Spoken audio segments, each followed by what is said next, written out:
30 second challenge. तुम्हारे portfolio ने 2024 में कितना रिटर्न दिया? मैं बताती हूँ।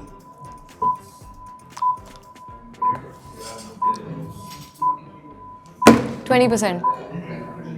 एक मिनट बता रहा हूँ।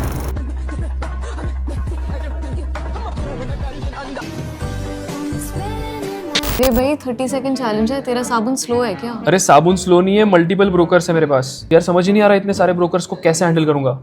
अरे तो सारे इन्वेस्टमेंट्स को डिपॉजिटरीज के थ्रू एक ही ब्रोकर में ट्रांसफर कर देना। ये डिपॉजिटरी किस चिड़िया का नाम है? मैं बताती हूँ, वॉच दिस वीडियो। हाय मारुनिमा और ग्रो के यूट्यूब चैनल पे आपका फिर से स्वागत है। आज मैं स्टेप बाय स्टेप प्रोसेस बताऊंगी कि कैसे आप अपने शेयर्स को मल्टीपल ब्रोकर से एक ब्रोकर में ट्रांसफर कर सकते हैं। एंड यहाँ हम दो केसेस डिस्कस करेंगे। इट डिपेंड्स कि आपका पुराना ब्रोकर कहाँ रजिस्टर्ड है, NSDL या CDSL में। ये दोनों डिपॉजिटरीज है। तो पहले टू स्टार्ट ऑफ मैं थोड़ा कॉन्टेक्स्ट बताऊंगी कि डिपॉजिटरीज एक्चुअली है क्या, लेकिन अगर आप उनके बारे में ऑलरेडी जानते हो then you can shift forward to this timestamp जो आपकी स्क्रीन में है फॉर द डिटेल प्रोसेस। इसके बारे में और डिटेल में जानने के लिए हमने डिस्क्रिप्शन में एक ब्लॉग के लिंक को डाला है, तो डू चेक इट आउट।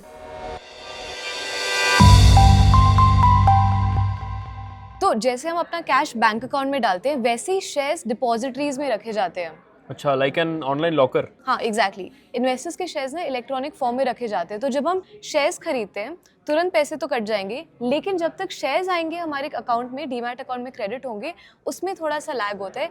इस पूरे प्रोसेस को सेटलमेंट कहते हैं। जैसे फॉर एग्जांपल अगर कुछ ऑर्डर करते हो अमेजॉन फ्लिपकार्ट से, ऑर्डर पंच तो कर दिया, पैसे कट गए, एंड जब तक सामान नहीं मिलता उसको सेटलमेंट कहते हैं। आजकल तो 10 मिनट में फूड डिलीवरीज भी आ जाती है।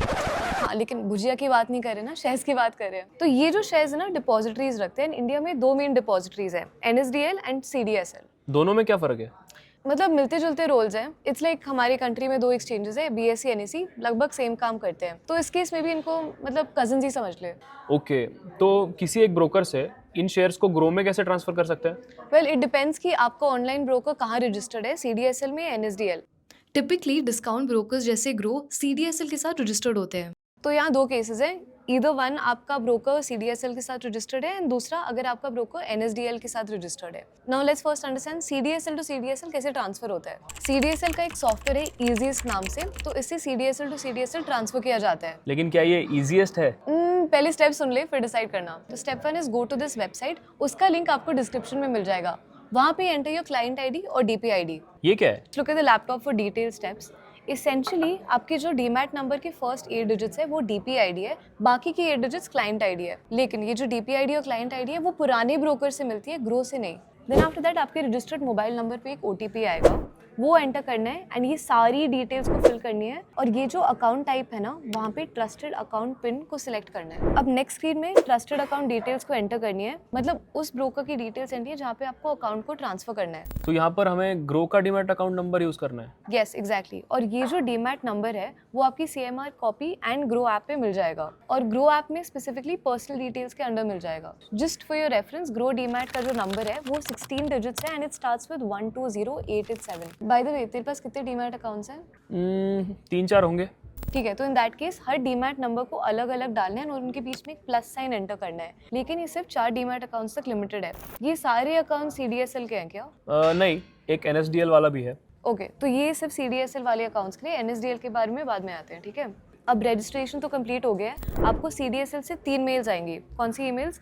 पहली होगी रजिस्ट्रेशन अप्रूवल मेल, दूसरी और तीसरी ईमेल्स में लॉगिन ID, पासवर्ड और पिन मिलेगा। नाउ स्टेप 5, अब ईमेल पे जो लॉगिन क्रेडेंशियल्स आए थे उनका यूज करके आपको इस लिंक पर जाना है। अगेन ये लिंक आपको डिस्क्रिप्शन में मिल जाएगा। देन हम होम पेज पर transaction tab and BO linking को सिलेक्ट करते हैं। उस पर जो भी इन्फॉर्मेशन रिक्वायर्ड है जैसे ग्रो की BO ID वो सब कुछ डालना है जहाँ शेयर्स ट्रांसफर हो रहे हैं, और अपने पैन डिटेल्स भी डालने हैं, ठीक है। इस पूरे प्रोसेस से BO लिंकिंग सेटअप हो जाएगी। अब ये BO ID क्या है? ओके, तो this is also 16 digit number जो आपका यूनिक डीमैट अकाउंट है। ये नंबर CDSL के साथ रजिस्टर्ड है एंड आपके रजिस्टर्ड मोबाइल नंबर पे आ जाएगा। ऑल्सो सबमिट पर क्लिक करने के बाद ये पॉपअप आएगा शोइंग दैट लिंकिंग सेटअप हो गया है। ऑथेंटिकेशन प्रोसेस को कंप्लीट करने के लिए रजिस्टर्ड मोबाइल नंबर पे एक SMS आएगा एंड एक ईमेल भी आएगा। वहाँ अपने सोर्स ब्रोकर के डीमैट डिटेल्स को फिर से डालना है। सोर्स ब्रोकर मतलब जो पहला पुराना ब्रोकर है, मतलब जहाँ से शेयर्स ट्रांसफर कर रहा हूँ। Correct. Now come to step 7, click on transactions tab right here and select setup. उसके बाद सिलेक्ट बल्क सेटअप। स्टेप 8 पर आप प्लस आइकन सिलेक्ट करें and international securities identification number यानी ISIN, क्वांटिटी और इस ट्रेड का रीजन एंटर करें। जब आई साइन सेलेक्टेड हो, ओके क्लिक करो। नाउ फाइनल स्टेप, वेरिफिकेशन के समय select the option for commit. तब भी एक और OTP आएगा आपके registered mobile number and email ID पर। वो एंटर करके ऑथेंटिकेशन इस पिन और लॉगिन डिटेल से हो जाएगा। ये जब सब कंप्लीट हो जाएगा, आपको ग्रो एंड CDSL से कॉन्फर्मेशंस मिल जाएंगे। तो इसके बाद मेरी सारी होल्डिंग्स ग्रो के डैशबोर्ड पे दिखने लगेंगी? इस पूरे प्रोसेस को कंप्लीट होने में अराउंड 2 वर्किंग डेज तो लगेंगे। ठीक है, 3 ब्रोकर्स का तो सॉर्ट हो गया है। अब NSDL टू CDSL ये ट्रांसफर कैसे करते हैं? राइट, उसके लिए get ready with a pen and paper. ये ले पेन, राइट। बट मेरी हैंडराइटिंग इतनी अच्छी नहीं है। टू लेट, ये पूरा प्रोसेस ऑफलाइन है। स्टेप 1 है कि आपका जो भी ब्रोकर है उनको कांटेक्ट करो, ask them for the inter depository delivery instruction slip या DIS फॉर्म, उसको फिल करना है। ओ भाई, ये कहाँ से मिलेगा? यस, वो भी कोरियर से ही मिलेगा, ब्रोकर के थ्रू। उसके लिए डाकिया भैया, बस ऐसे ही फॉर्म आएगा। This is the exact form. आपकी जो सारी डिटेल्स है उनको फिल करो एंड सोर्स ब्रोकर यानी ओरिजिनल ब्रोकर को कोरियर करना है फिर से। फाइनली ब्रोकर इस ट्रांसफर प्रोसेस को इनिशिएट कर देगा। इसको वेरीफाई करने के लिए एक OTP मिलेगा। OTP भी डाक से आएगा क्या? नहीं, वो रजिस्टर्ड मोबाइल नंबर पे ही आएगा। वेरिफिकेशन के बाद आपके शेयर्स ग्रो में ट्रांसफर हो जाएंगे। मैं एक और सिंपल तरीका बताती हूँ, it's called closure cum transfer process. अपनी ब्रोकर वेबसाइट पर जाओ, ट्रांसफर फॉर्म को फिल करो एंड साइन करके सबमिट कर दो। साथ में ये डॉक्यूमेंट जो स्क्रीन पर है उनको भी सबमिट करो। फिर ब्रोकर आपकी रिक्वेस्ट प्रोसेस करके शेयर्स ग्रो के अकाउंट में ट्रांसफर कर देगा। बट हियर्स द कैच, आपका अकाउंट जो ओरिजिनल ब्रोकर में था वो बंद हो जाएगा, सिर्फ शेयर्स ट्रांसफर नहीं होंगे। इस पूरे प्रोसेस को 4 से 5 दिन लगेंगे। अब बताओ, वो पहला वाला ईजीएस्ट था कि नहीं? दोनों टेस्ट करके बताता हूँ। 3 days later. देख, 24% रिटर्न्स बीट कर दिया ना तुम्हें। अरे कांग्रेट्स यार, चलो पार्टी दे। वाओ, अगर आप लोग भी अपनी इन्वेस्टमेंट्स ग्रो में लाना चाहते हैं then follow these simple steps. अगर आपको ये वीडियो पसंद आई हो then please subscribe to the grow YouTube channel. Detailed information के लिए चेक आउट द लिंक जो डिस्क्रिप्शन में है। दैट्स ऑल फॉर टुडे, मिलते हैं अगली बार। Happy investing.